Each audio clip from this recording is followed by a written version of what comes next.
My dear brothers and sisters in Jesus Christ, a young man had a dream one night.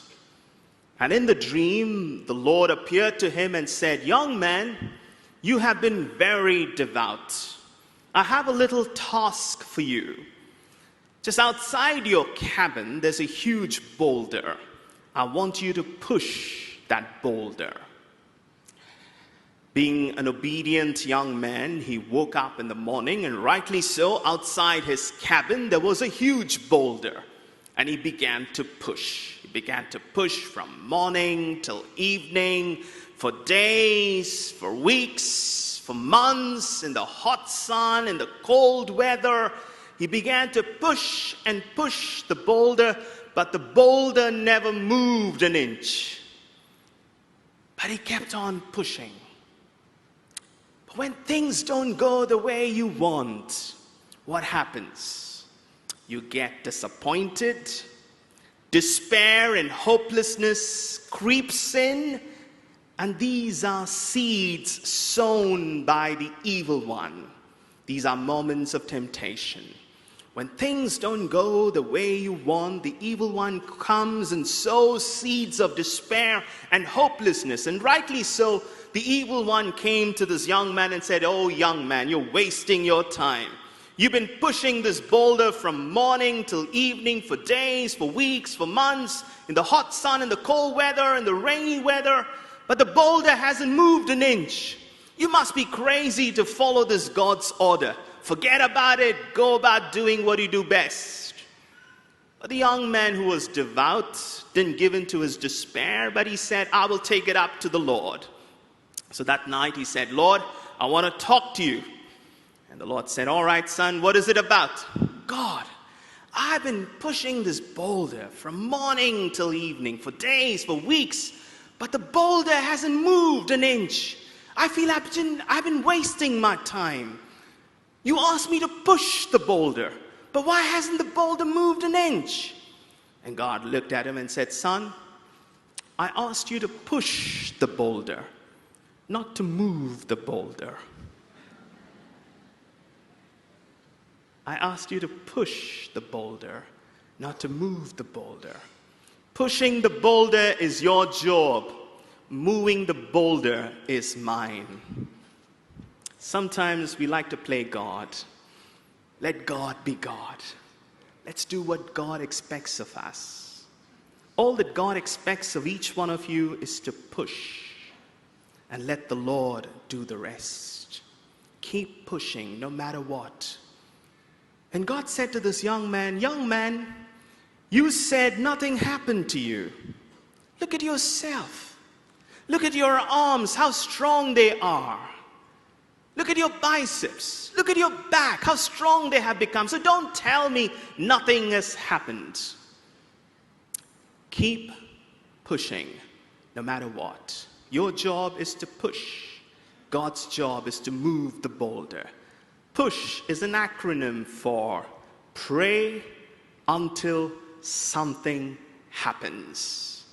Keep praying until something happens. Keep praying no matter what. Don't give up, and don't give in to your despair and hopelessness. Remember, those are seeds of the evil one sown into your heart. No matter what, keep pushing and let the Lord do the rest. Keep praying until something happens. I know some of you here would be saying, "Oh, Father, I keep coming to this shrine. I keep praying and praying, but nothing seems to happen." I want you to remember, God's delays are not God's denials. When God is delaying to answer your prayers, He's not denying your prayers. He's just waiting for you to give you the right thing at the right time. He knows what's best for you. He cares for you. If He cares about the birds of the air and the lilies of the field, aren't you of much more value than they? You keep pushing and let the Lord move the boulders in your life. You know what those boulders are this morning. For some, it could be a financial problem, worries, anxieties, fears, failures, disappointments, rejection, abuse, pain, hatred, anger, unforgiveness. For some, it could be a physical illness that you're going through at this moment. Maybe a cancer or a heart disease or an arthritis or a diabetes. You keep pushing and let the Lord move those boulders away from your life. As you come for this novena devotion, seek the powerful intercession of our Blessed Mother. She pleads on your behalf. She intercedes on your behalf. She's a queen of intercession. And that's why we prayed the Memorare. Remember, O most gracious Virgin Mary, never was it known that anyone who fled to thy protection, implored thy help, or sought thy intercession was left unaided.